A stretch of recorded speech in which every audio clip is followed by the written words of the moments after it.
சற்று முன் கிடைக்கப்பெற்ற மிக மிக முக்கியமான செய்தி ஒன்று வெளியாகியிருக்கு. ஊழல் வழக்கில் ஸ்டாலின் குடும்பம் விஜய் அறிவிப்பு. நடந்து முடிந்த சட்டமன்ற தேர்தலில் 108 இடங்களில் விஜய் வெற்றி வாகை சூடி கூட்டணி கட்சிகளின் ஆதரவோட தற்போது ஆட்சியை அமைத்துள்ளார்.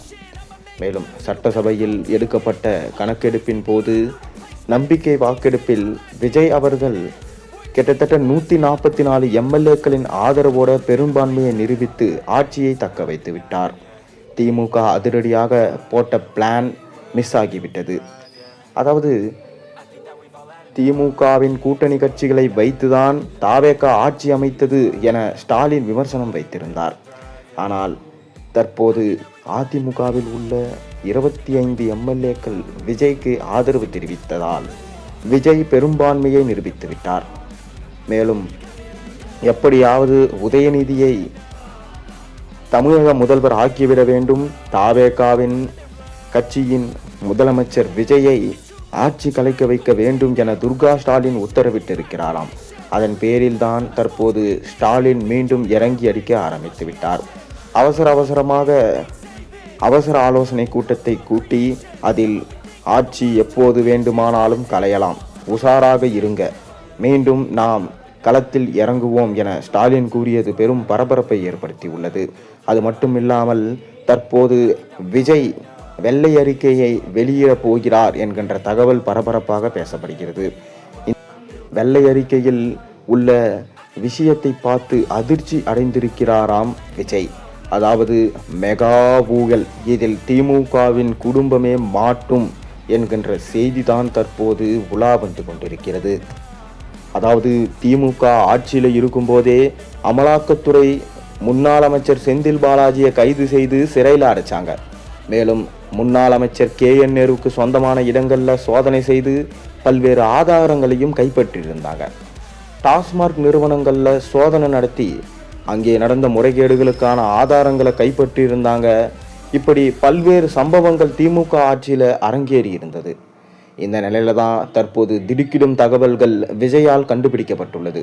அதாவது ஸ்மார்ட் கிளாஸ் என்கின்ற திட்டத்தில் சுமார் 1.5 லட்சம் மதிப்புள்ள போர்டை 10 லட்சம் ரூபாய்க்கு கணக்கு காட்டப்பட்டு இதில் மட்டும் சுமார் 400 கோடி ஊழல் திமுக ஆட்சியில் அரங்கேறி இருக்கிறது என அந்த வெள்ளை அறிக்கையில் தற்போது தெரிய வந்திருக்கு. மேலும் டிரான்ஸ்ஃபார்மர் ஊழல், நிலக்கரி ஊழல் என்று திமுக கடந்த 5 ஆண்டுகளில் ஊழல் நிறைந்த ஆட்சியாகவே நடத்தி முடிச்சிருக்காங்க. தாங்கள் ஆட்சிக்கு வருவதற்கு முன்பு சில ஆதாரங்களை அழிப்பதற்கான வேலைகளிலும் திமுக இறங்கியதா சொல்லப்படுகிறது. முக்கியமாக ஸ்டாலின் பல்வேறு ஆதாரங்களை மறைத்திருக்கிறாராம். அதாவது மா சுப்பிரமணியன் அங்கம் வகித்த சுகாதாரத்துறை அமைச்சருக்கு கீழே அரசு கட்டிடங்கள் கட்டப்பட்டதில் பல்வேறு ஊழல் அரங்கேறி இருக்கான். அதாவது சேகர் பாபுக்கு கீழ் வரும் அறநிலையத்துறை அமைச்சரவையில் சுவாமி மலையில் லிஃப்ட் அமைப்பதற்கான செலவு அதிகபட்சம் 60 லட்சம் தானா. ஆனால் சுமார் 3 கோடி ரூபாய்க்கு கணக்கு காட்டி இருக்கிறாங்க என்றும் எவ்வளவு ஊழல் இந்த அறநிலையத்துறையில் அரங்கேறி இருக்கும் என்கின்ற கேள்விகளும் தற்போது எழுந்திருக்கு. இப்படி ஒரு பரபரப்பான சூழலில் தற்போது ஆட்சி மாற்றம் அரங்கேறிருக்கும் நிலையில் இதற்கு முன்பு திமுக அதிமுக என மாறி மாறி ஆட்சி அமைத்து திமுக ஆட்சியில் செய்த ஊழலை அதிமுக கண்டுகொள்ளாமல் இருந்தாங்க. அதிமுக செய்த ஊழலை திமுக கண்டுகொள்ளாமல் இருவரும் தப்பித்து கொண்டிருந்தாங்க. ஆனால் தற்போது ஆட்சி மாற்றம் ஏற்பட்டு முதல்வர் விஜய் அவர்கள் அரியணை ஏறி இருக்கிறார். இந்த சூழலில் கடந்த திமுக ஆட்சியில் நடந்த முறைகேடுகளை மிக தீவிரமாக விசாரித்தாலே அடுத்த 3 மாதத்திற்குள்ள சுமார் 50,000 கோடி ரூபாய்க்கு மேலே திமுக ஆட்சியில் ஊழல் அரங்கேறி இருப்பதை கண்டுபிடிக்க முடியும் என தற்போது செய்திகள் வெளியாச்சு. அதன்படியே விஜயும் வெள்ளை அறிக்கை வெளியிடுவேன் என கூறியிருந்தார். ஆனால் அது கிடைத்த தகவல்கள் தான் பெரும் அதிர்ச்சியையும் ஏற்படுத்தி இருந்தது. இப்படி ஒரு சூழல்ல 17 IAS IPS அதிகாரிகளை, அதாவது நேர்மையா திமுகவுக்கு சாதகமா இல்லாத அதிகாரிகளை விஜய் அதிரடியா மாற்றியிருந்தார். இப்படி விஜய் கொண்டு வந்திருக்கிற செயல்பாட்டால் நிச்சயம் திமுக ஆட்சியில் நடைபெற்ற ஊழல் கண்டுபிடிக்கப்பட்டு அதில் மு.க. ஸ்டாலின் மருமகன் சபரீசன், உதயநிதி ஸ்டாலின் என ஒட்டுமொத்த குடும்பமும் சிக்குவதற்கு வாய்ப்புகள் அதிகமாக இருக்கிறது என சொல்லப்படுகிறது. அது மட்டும் இல்லாமல் தற்போது உதயநிதி ஸ்டாலின் சபரீசன் அவர்களின் பெண் நிறுவனத்தை கலைத்துள்ளாராம். அதாவது பெண் நிறுவனம் ஆரம்பத்தில் ஒரு சாதாரண சினிமா நிறுவனமாக தான் ஆரம்பிக்கப்பட்டது. காலப்போக்கில் அந்த நிறுவனமே ஸ்டாலின் அவர்களுக்கு நடக்கும் அரசியலில் எப்படி காய் நகர்த்துவது, எந்தெந்த இடத்தில் எந்தெந்த அமைச்சர்களை போட்டால் வெற்றி வாய்ப்பு என்பதை கணித்து கொடுத்திருந்தார் சபரீசன். ஆனால் சபரீசன் கொடுத்த கருத்து கணிப்புகள் அனைத்தும் போலி. இது திமுகவை ஏமாற்றியது. மேலும் திமுக படுதோல்வி அடைந்ததற்கு காரணமே சபரீசன் தான். இதனால் அதிரடியாக பெண் நிறுவனத்தை உதயநிதி ஸ்டாலின் கலைத்துள்ளார். இதனால் திமுகவில் மாமன் மச்சான் சண்டை தற்போது ஏற்பட்டுள்ளதாம்.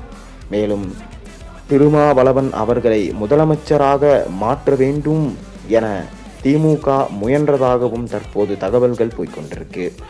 மேலும் திருச்சி கிழக்கு தொகுதி தற்போது காலியாக உள்ளது. விஜய் அவர்கள் ராஜினாமா செய்துவிட்டார்.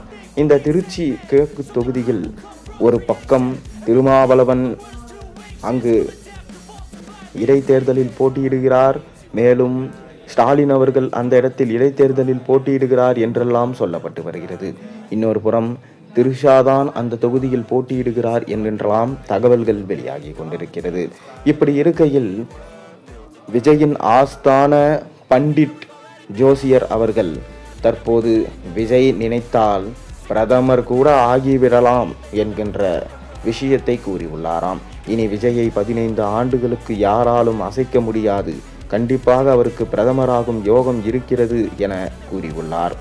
தொடர்ந்து விஜய் எடுத்து வரும் அனைத்து விஷயங்களும் தற்போது திமுகவின் பெரிய குடும்பத்திற்கு ஆபத்துதான் எனவும் சொல்லப்படுகிறது. மேலும் 5000 கோடி வரை திமுகவின் குடும்பம் ஊழல் செய்தது அந்த வெள்ளை அறிக்கையில் இருக்கிறதாம். இன்னும் ஓரிரு நாட்களுள் வெள்ளை அறிக்கை வெளியாகலாம் என்கின்ற தகவலும் வெளியாகியிருக்கு. அது மட்டும் இல்லாமல் அதிமுகவின் இன்னொரு தரப்பான சி.வி. சண்முகத்தின் மீது கட்சி தாவல் தடை சட்டத்தின் கீழ் நடவடிக்கையும் எடுக்க சொல்லியிருக்காங்களாம். இதற்காக உச்சநீதிமன்ற தீர்ப்புகளையும் அவர்கள் சுட்டிக்காட்டி மனுவை கொடுத்திருக்காங்க. மேலும் அதிமுகவில் ஏற்பட்டிருக்க பிளவுக்கு பின்னணியில் இருப்பது அதிமுக பெண் எம்எல்ஏ லீமா ரோஸ் என்கின்ற அதிர்ச்சி தகவல் வெளியாயிருக்கு. அதாவது லீமா ரோஸ் தாவேகாவில் முக்கிய பொறுப்பில் இருக்கும் ஆதவ் அர்ஜுனாவின் மாமியார் என்பது அனைவருக்கும் தெரிந்தது. அது மட்டும் இல்லாமல் இந்திய ஜனநாயக கட்சியில் முக்கிய பதவியில் இருந்த லீமா ரோஸ் அக்கட்சியிலிருந்து அதிமுகவில் இணைவதற்கு எஸ்பி வேலுமணி தான் காரணமா. கட்சியில் சேர்ந்த சில நாட்களிலேயே சட்டமன்ற தேர்தலில் போட்டியிட வாய்ப்பு வழங்கப்பட்டிருக்கு. இதனிடையே அதிமுகவில் பிளவு ஏற்படுத்த லாட்டரி சீட்டு பணம் 1000 கோடி கைமாறியதா தற்போது தகவல்கள் வெளியாகியிருக்கு. கட்சிக்கு துரோகம் செய்தவர்கள் என எடப்பாடி அவர்களை கட்சியில் விட்டு நீக்கம் செய்துவிட்டார். லாட்டரி சீட்டு பணத்தை 1000 கோடி ரூபாய்க்கு மேல வாங்கி இந்த கட்சியை பிளவு பண்ணி ஒரு பெண்மணியை கட்சிக்கு தலைமையாக்க வேண்டும் என திட்டம் போடப்பட்டிருக்கான். இதனால கண்டிப்பா சி.வி. சண்முகம் தரப்பில் இருக்கும் 25 எம்எல்ஏக்களின் பதவிகளும் காலியாகும் என தகவல்கள் வெளியாகியிருக்கு. இது ஒரு புறம் திமுகவுக்கு சாதகமாக அமைந்துள்ளது. மேலும் திமுக மாவட்ட செயலாளர்கள் கூட்டத்தில் பேசிய ஸ்டாலின், எப்போது வேண்டுமானாலும் தாவேகா ஆட்சி கலைக்கப்படும், மேலும் நாம் ஏற்படுத்திய 15,000 கோடி ஊழல் வெட்ட வெளிச்சத்திற்கு வராமல் இருக்க வேண்டும் என்றால் யாரும் வாயை திறக்காதீங்க, தொடர்ந்து தாவேகா ஆட்சியை எப்படியாவது கவுத்து விட வேண்டும், மேலும் கூட்டணி கட்சிகளை கலைத்து விட்டாலே தாவேகா ஆட்சி தானாக கலைந்துவிடும், பொறுமையாக காத்திருப்போம், மேலும் தற்போது இனி இறங்கி வேலை செய்ய வேண்டும், ஊடகத்தில் மட்டுமே நாம் செய்திகளை பரப்பி வந்தோம், இனி மக்களுக்கு நேராக நாம் செய்திகளை பரப்புவோம், தாவேகா ஆட்சியை கவிப்போம் என ஸ்டாலின் பேசியுள்ளாராம். ஆனால் தாவேகா தலைவர் முதல்வர் விஜய் அவர்கள் திமுகவின் குடும்பத்தில் நடந்த ஊழலை தற்போது சுட்டிக்காட்டியுள்ளார். மேலும் 2 நாட்களுக்குள் வெள்ளை அறிக்கையை சமர்ப்பித்து விடுவார் என சொல்லப்படுகிறது. அது மட்டுமில்லாமல் மகளிர் உரிமை தொகை கிட்டத்தட்ட 2500 ரூபாய் வரவு வைக்க வேண்டும் என திமுக வலியுறுத்தியுள்ளது. அதற்கு விஜய், திமுகவில் போடப்பட்ட அனைத்து திட்டங்களும் மீண்டும் செயல்படும், ஆனால் அதற்கு கால அவகாசம் வேண்டும்.